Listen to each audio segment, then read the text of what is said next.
Manhattan and Brooklyn are both by Daniel Chester French. Manhattan has the treasure chest under her feet, symbolizing the financial center of the city. And there are also 3 boat bows in the statue, symbolizing the port and the activity of, at this point, immigration as well as commerce. Both Brooklyn and Manhattan were part of the Manhattan Bridge. Those of you who know New York know that it's just a little bit north of the Brooklyn Bridge. And it was built when this City Beautiful movement was very important. And they felt if you surrounded people with beautiful architecture and beautiful art, their behavior would rise to the occasion. That was the theory. I don't know how successful it was. But this is the Manhattan side of the bridge. Big colonnade and arch, big, you know, Manhattan, nose in the air. On the Brooklyn side, there were these 2 columns, and they were kind of barren. And they felt guilty. You know, all this class on one side of the bridge and not much on the other. And that's when they commissioned Daniel Chester French to sculpt the statues of Brooklyn and Manhattan. And they stayed there till 1961. And then, remember, this is Manhattan. All this space is prime space. You just can't waste the space. You have to tear it down for traffic. And the commissioner of the parks, Robert Moses, petitioned to have the statues demolished, saying that they were ornamental architectural masonry and they must yield to make way for reconstruction. Well, a month later, the commission grudgingly approved the removal of the statues, and they were at the last hour given a reprieve, and they're at the Brooklyn Museum. Now, I got to get this straight. Brooklyn is on the proper left. Now, this proper left was a new term to me as I began researching this. Proper left is the left of the building itself, or the left of the person itself, or the left of the statue itself. So, Brooklyn is on the proper left, here on the left of the building, and Manhattan is over here on the right. Manhattan gets the right of way. But now that we've met Brooklyn and Manhattan, 2 lovely, lovely sculptures, I'd like to move on down to Chambers Street. I have people who have offered to take me to New York to see this, but haven't come through with it yet. It's my son in the front row, needling him a little bit. This is the Surrogate Court building. It's across the street from City Plaza there, where City Hall is. It's a 7-story building. It was built, took 8 years to build it because of all kinds of things. One of which is that there are 54 sculptures in the building itself. And I love this building because it tells the history of New York City. And it starts with New York in its infancy. This is flanking the proper left entrance of the Surrogate Court building. Notice we have a central figure here. This is representing New York. She's wearing a crown to symbolize the royal rule, and she's flanked by an Indian and a Dutch settler. The first recorded Dutch exploration of New York Bay was in 1609, so we're going quite far back in history here. If we go up to the top of the building, at the 5th floor, there's a series of sculptures along here that tell us a good bit about the history of New York.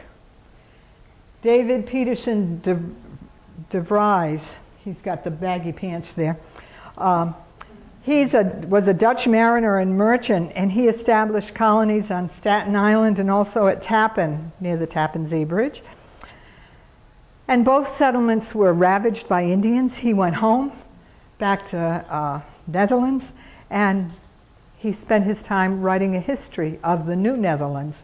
So that was his contribution. He early settler, but didn't stay. This is Peter Stuyvesant, the last Dutch Director General of the area. And in 1664, everything was calm and peaceful between the Netherlands and England, and everything was nicey-nicey until 4 English frigates came up and demanded the surrender of New Netherlands.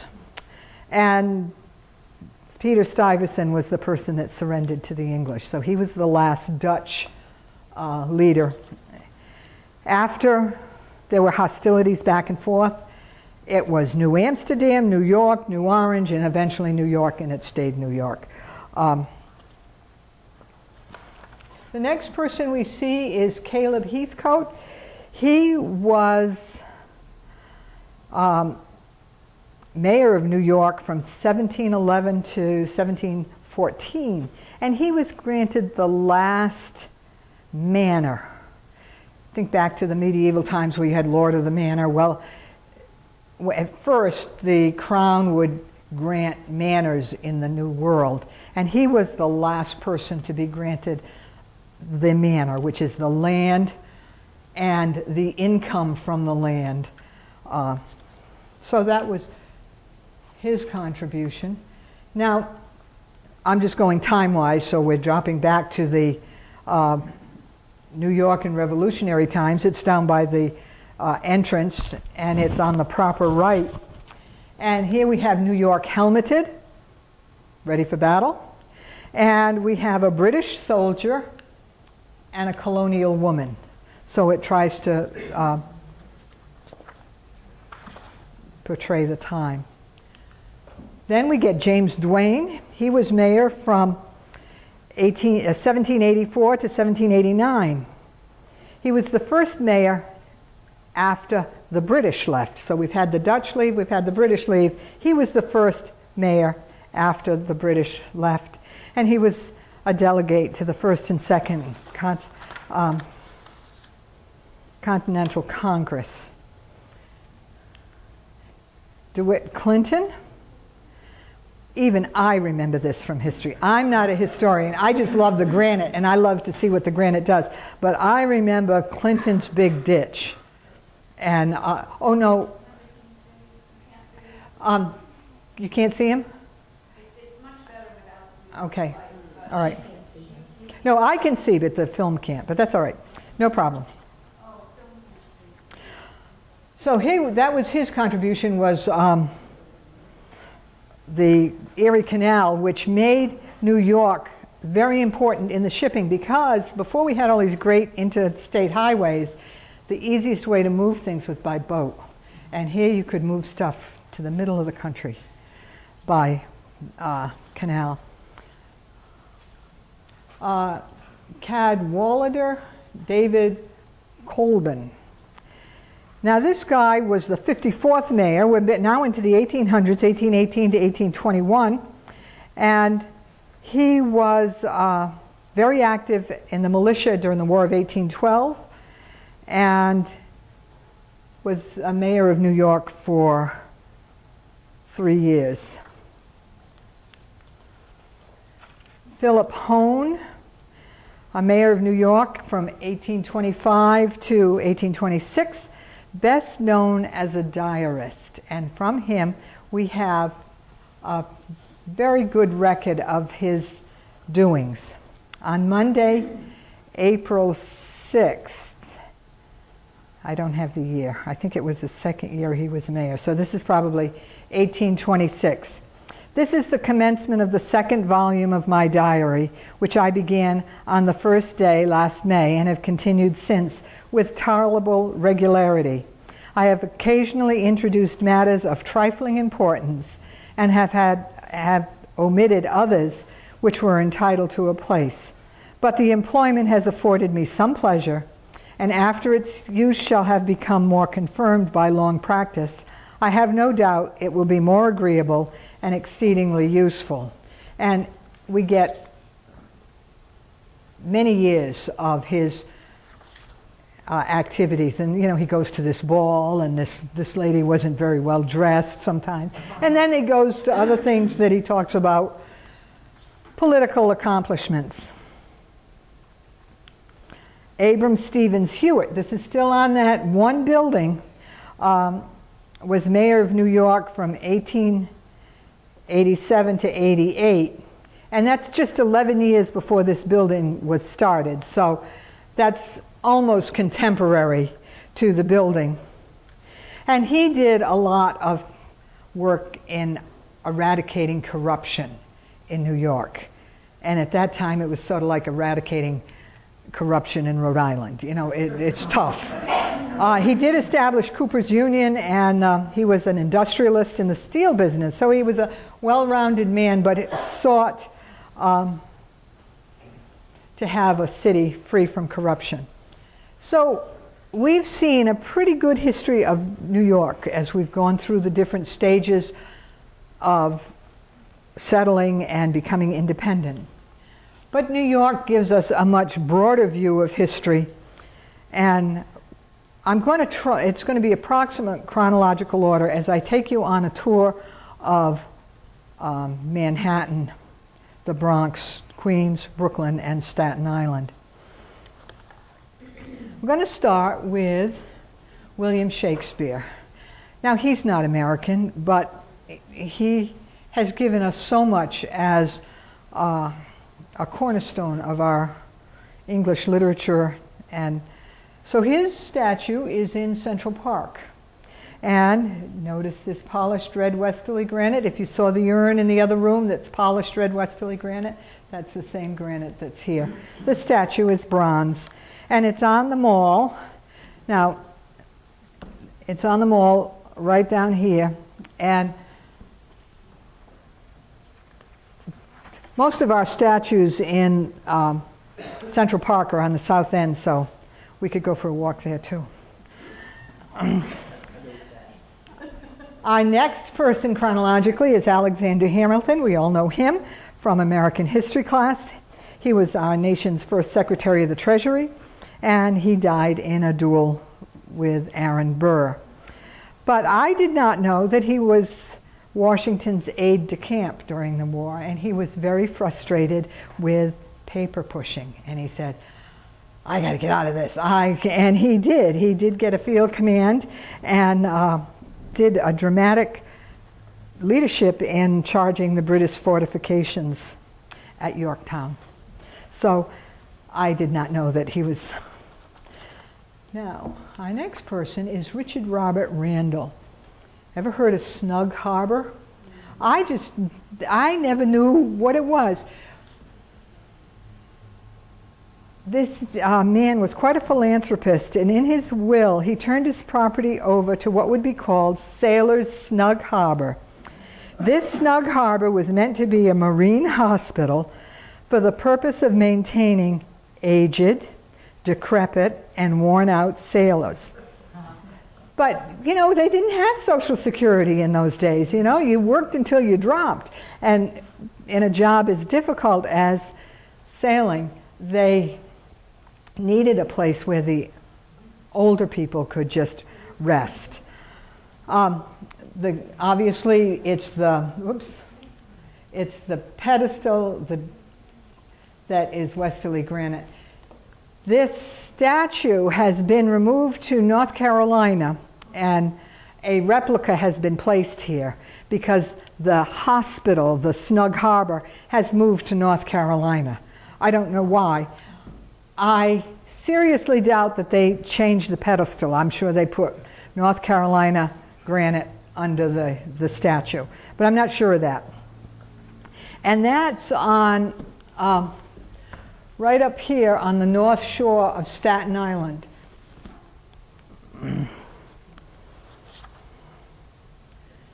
And his dates, he died in 1801.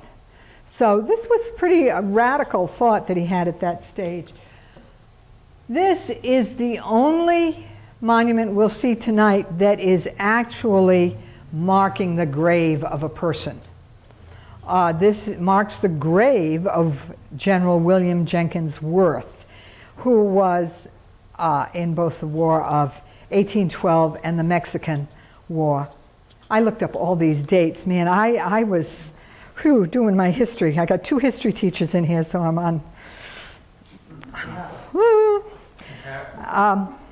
After Worth died, he was temporarily interred at Greenwood Cemetery in Brooklyn, and eventually he was moved to the monument's location at the intersection of 5th Avenue, Broadway, and 25th Street, which is right there in Manhattan. It was a huge ceremony when they dedicated this monument. The procession included 6,500 soldiers. It was a big deal. So if you are in New York, check it out. Moving along chronologically, we get to early 1800s, and Alexander von Humboldt was a physical geologist and meteorologist. He was the first guy to come up with isotherms and take the temperature in various places and then put temperature lines on maps. He's considered to be the founder of modern geography, and he is in Central Park at West 77th Street. So he is up here. I don't know how far it is walking these distances. It looks easy on a map. I don't know. Our next person is a poet. Now, have you noticed we've had generals, we've had poets, we've had a philanthropist, we've had a scientist. This is Fitz Greene Halleck, and he was a poet very popular in his era, this romantic verse. And his best known poetry was Marco Bozzaris, and it is really, and kids used to have to memorize it for school. And it talks about, in the beginning of the 1800s, Greece was trying to assert its independence from Turkey. They've been fighting out in that part of the country forever. And it talks about the valiant death of both soldiers, and it's very, very sappy poetry. But this was a big deal when this was dedicated. The dedication was attended by President Rutherford and his entire cabinet. So it was a big deal. An inventor, Sam Morse, he's in Central Park. The pedestal is Westerly Granite. It might be Quincy. I get different opinions in different sources, but until I'm sure and go see it myself, I'll say we might have it. And of course, he's famous for the telegraph. And he was also a painter. I didn't know he was a painter as well. This is one of our favorites, the Bethesda Fountain in Central Park. The part that's Westerly Granite is this part right here. And it's a big hexagonal stone. It's huge. And this whole fountain was made in honor of the Croton water system, which first brought fresh water into New York.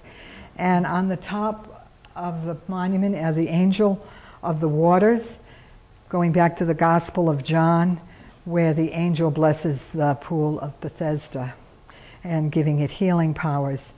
And the cherubim right in here represent health, purity, temperance, and peace. But I have to read you a little bit from the New York Evening Post on October 10th, 1872. The great fountain in Central Park. The basin was constructed by Mr. J.G. Batterson of Hartford, Connecticut, also New England Granite Works here on Leadwood Avenue. The single stone from his quarry in Westerly weighed in the rough 60 tons, and in the basin as it sets now weighs 28 tons. In the past 8 years, Mr. Batterson has made 3 attempts to get this stone. the first two proving scant in dimensions and otherwise defective. In hauling the third out of the quarry, chains with wrought links of 2-inch iron snapped like twine. These were some of the risks in getting this basin to Central Park, where within a few days it has been safely placed in position. So it was quite an achievement in those days, testing the limits of even J.G. Batterson, and he was a guy used to doing big stuff. Where is that one in the park? That's at the end of the mall. If you go up the mall, it leads you right to the park. It's right here. It's that star there. Oh, right there. We even have Italian patriots. We've had Dutch, we've had British, now we've got Italian here. This is America. You know, it's a melting pot. Giuseppe Mazzini was very active in the mid-19th century in Italian politics as they tried to unify the nation. And, you know, Brenda and I were talking, where does the money come for these? You know, Alexander Hamilton, well, you can figure people would do that.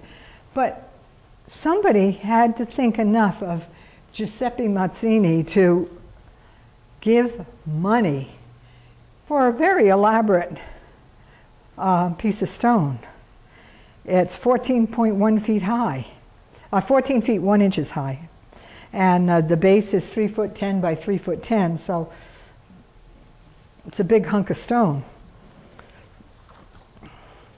Now here is a monument to a mediocre general. He really didn't do much in the Civil War. But after the war, he was in the militia, like the National Guard, and he was so well thought of by his people that upon his death, they erected this monument. And this is the one that's in the Bronx. It's way up here in the Bronx. So we got all the bases covered now. Now this one is in Queens, and it's the soldier of the Civil War. Now we've honored generals, and now we're honoring the regular workaday soldier, the guy in the trenches. And this is a Westerly Granite base and pedestal with a bronze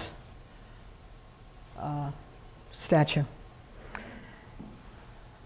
Grant's tomb is not made of Westerly granite.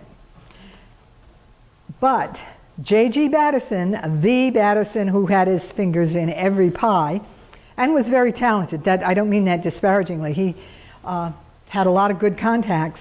When they went to put the sarcophagi in the building, they called him in for advice. So he mentioned that in his obituary. So if he mentions it in his obituary, I should tell you about it. So no one is buried in Grant's tomb, because both Grant and his wife are entombed in the sarcophagi above ground in the building there. And he was president from 1869 to 77, and my cousin somehow, I don't know how many times removed. I was going to look that up. Now here's an interesting one. This is a red polished Westerly granite tablet very close to the Grant's tomb, and Brenda asked me, well, why did they do this? And so I get on the internet and I start looking. Grant had gone to China and he had met Li Hongchang there, and they got along very well. They have a photograph of the two of them together. It's really quite a photograph. And they respected each other. They had personal regard for each other. And Grant was trying to get the Chinese to open up, to become more a part of the world economy. We've been dealing with this issue for a long time. But you see, Westerly granite has these little tangents on history as well. This is one of the most lovely memorials. It's in Central Park. It's right down here. It's an exedra, which is a curved bench. It's all out of Westerly granite. And you can see these are red granite polished columns and blue Westerly granite exedra. The sculptor was Daniel Chester French again. On one side, on this side, is painting and sculpture. And she's holding in her left hand a palette and a small model of the handless, footless Dionysus taken from the east pediment of the Parthenon. In her right hand, there's a sculptor's mallet. This one over here is architecture, and she holds one of Hunt's most famous works, the administration building from the 1893 World's Fair. He was a wonderful architect. He did a lot of our Newport cottages, like the Breakers and all of those. So he was a very famous architect. And in the center is his bust. Have a journalist, a muckraker. He tried to make people aware of the difficult situations the poor had in New York City. And, you know, this was a time when the rich were very, very rich and the poor were very, very poor. And he did a lot. Now his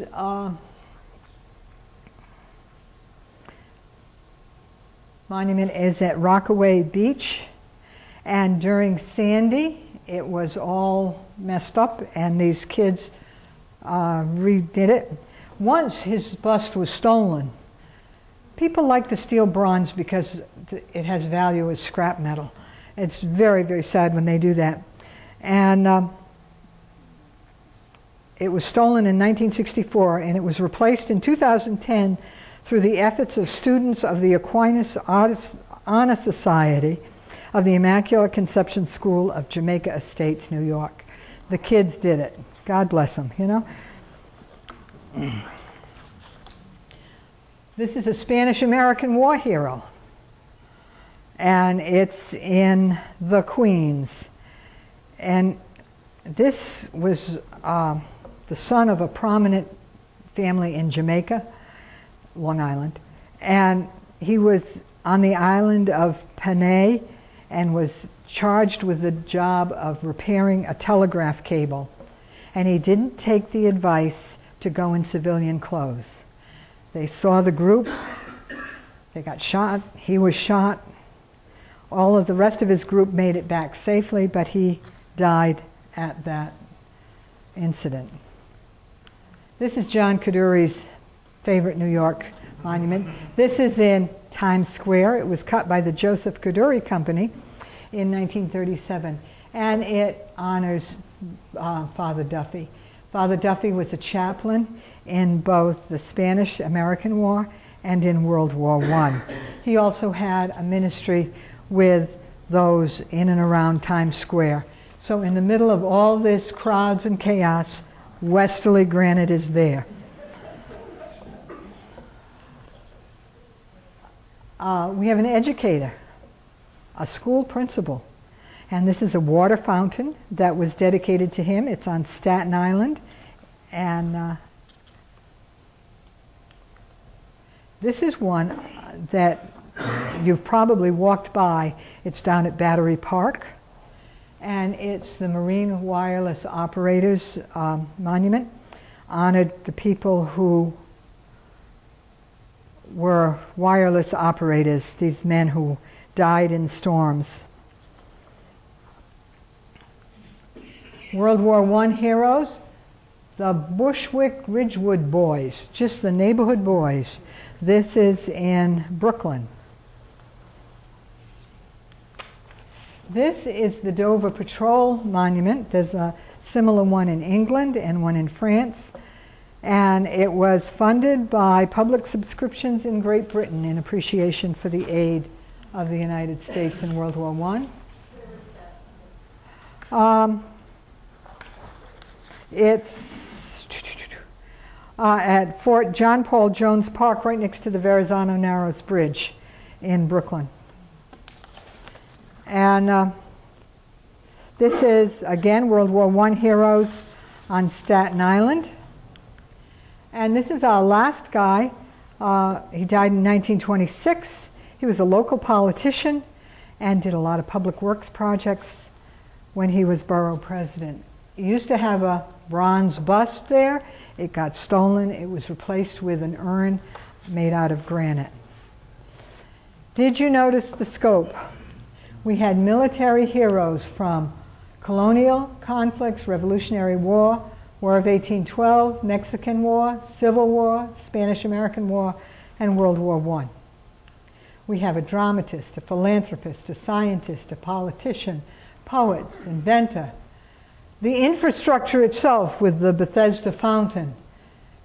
Patriots in exile, a former president, a foreign diplomat, an architect, a journalist, a wireless operator, and educators. It's pretty amazing that Westerly Granite has carved in stone this history of our country. Thank you for coming, and I'll answer whatever questions I can.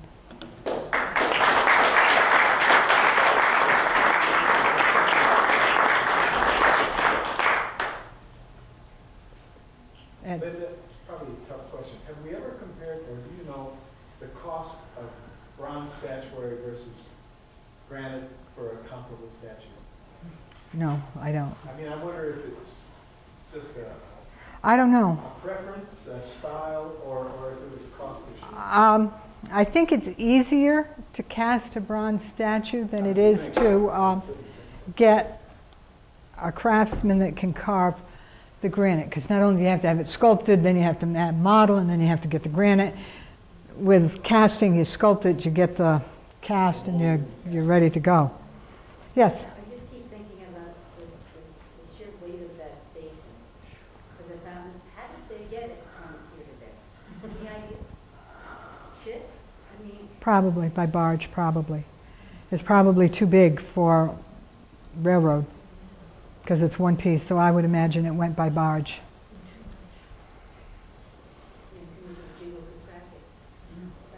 Yes?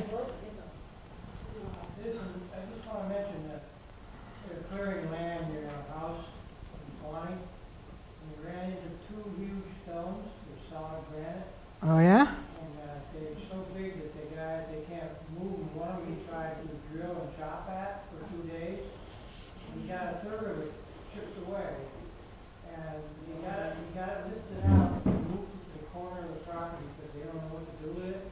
It probably weighs about 50 tons. Wow. Like Where is this? Where is this? 50 feet diameter rock. Wow. And there were two of them, and one of them they were able to just move aside because they were going to build over it, but the other one they wanted to put a foundation. Yeah. So they had to get it out of the hole. Wow. They were working with a big backhoe for 2 days just to move things around. Whoa. Glad it was them and not me. It's pretty amazing, and it's solid granite. We Yeah. went and looked at it. Yeah. Now, where is this? It's on it's in the East Beach area. It's on Upper Highland Road. Uh-huh. And I guess the glaciers or something must have put it there. I don't know anything about it, but that's interesting. Yeah, no, but they're boulders, they're not cut. Right, they're just They're not horrible. granite boulders. Are they boulders? Are they like round or? Well, they probably came with the glacier. Yeah. We got an awful lot of boulders around here from the glacier. Get an idea of My whole yard is a glacier dump. I can't even put up a bird feeder without hitting rocks. Of the monuments presented tonight, which would you personally consider the most at risk? At risk for From what? Damage, accident? The one I was thinking of was the one in the traffic circle.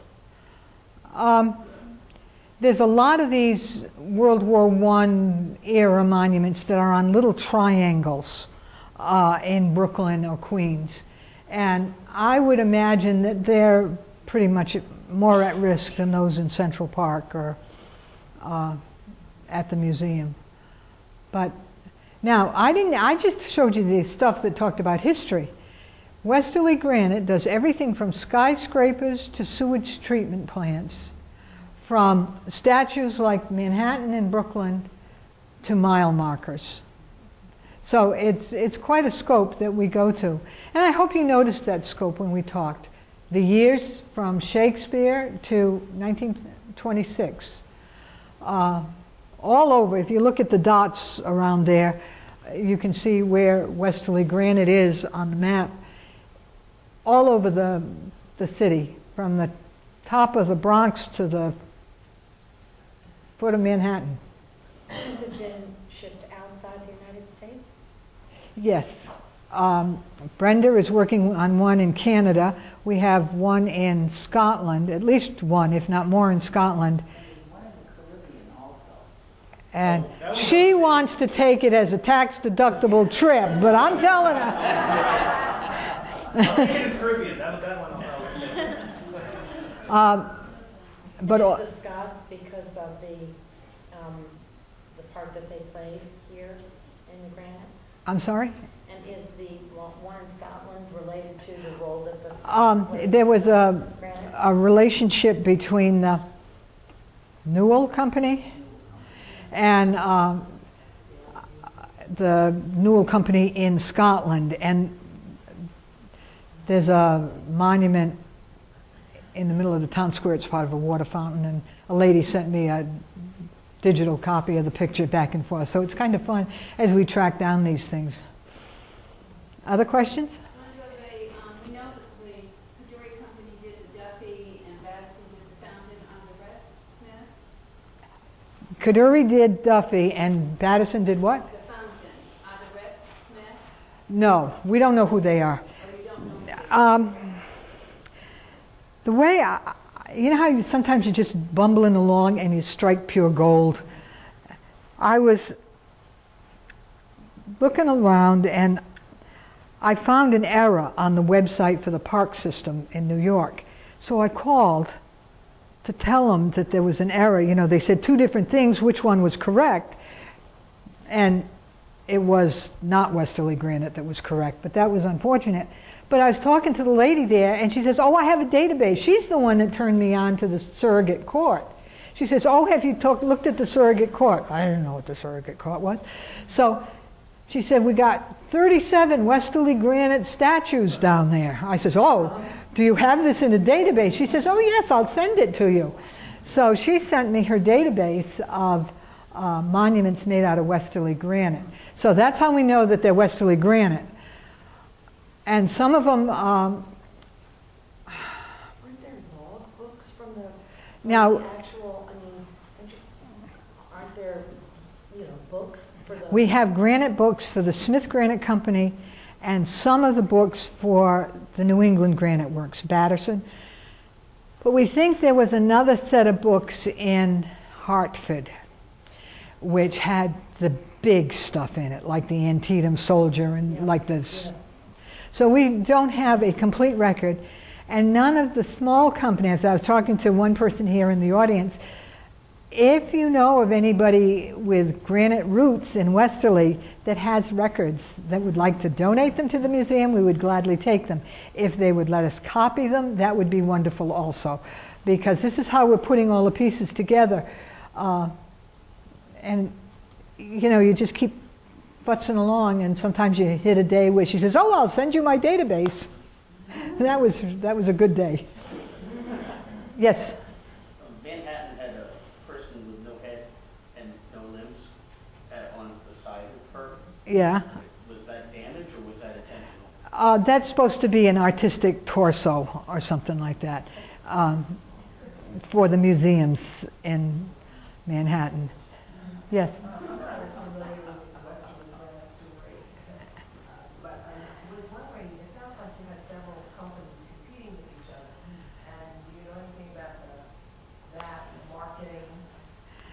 Well, it was a love-hate relationship. There were two major big companies, the Smith Granite Company and the New England Granite Works. And the Smith Granite Company was right here on Granite Street where the shopping center is now. and New England was up by the water towers on Leadwood Avenue. And they competed, but Smith specialized more in memorials for people that died, cemetery monuments. New England did a lot of big stuff. They're the ones that did the skyscraper, the Bankers Trust in New York. They did all the granite in that building. They did the big Civil War monuments in Providence, in Worcester, these big, Lancaster, big, big, big. Smith did many, many more monuments, but they were more modest. Not that they were not well done, they were just smaller in scale. And the men who worked, the highly skilled carvers and statue cutters, would work for Smith when Smith had work, and they would work for New England when New England had work, and they would kind of go back and forth where the jobs were. Am I correct? All right. I have to check with my... And there were many, many... What do we find, Ellen? How many companies? Almost 100, weren't there? 100 companies associated with the granite industry here in Westerly, and they're still showing up. We find ads for them in granite newsletters or journals, or we say, do we have that one? Do we have that one? And it could be a one-man operation. He had a big boulder out in the backyard, and he whacked it off, and he cut stone, and he sold it. Smith and New England had about 400 at their peak. So there are 800 people working in the granite industry on this hill in peak times. And Sullivan was cutting granite. They were not carving, but they were Quarrying. They were quarrying granite. They were supplying a lot of the raw material. Buy our book. We've got a great book. You'll love it, right? Yes, you'll love it. Buy the book. It's a great story. Anything else? Isn't there the movie, isn't the movie on, PBS? We have a PBS DVD that's also available. The book has more details. The DVD is more entertaining. Pay a nickel, take your choice. Well, more than a nickel. Yes, Karen. Are you going to, at some point, do a program on the buildings themselves rather than the artistic side of it? The ones that, like, you did it last year. Oh, you did. I don't know. Our taping is sporadic. We're not very good at this, but we try. I think the next one I want to do is going to be called Frosting on the Cake. And it's going to look at the absolute jewels from all over, cemeteries all over the country, and just look at how incredible our workmen were.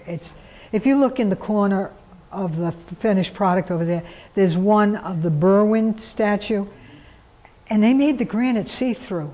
I don't know how they did that. The illusion is that this lady has a see-through dress on. I don't know how you do that. But look at it. Some of our neat products are in there.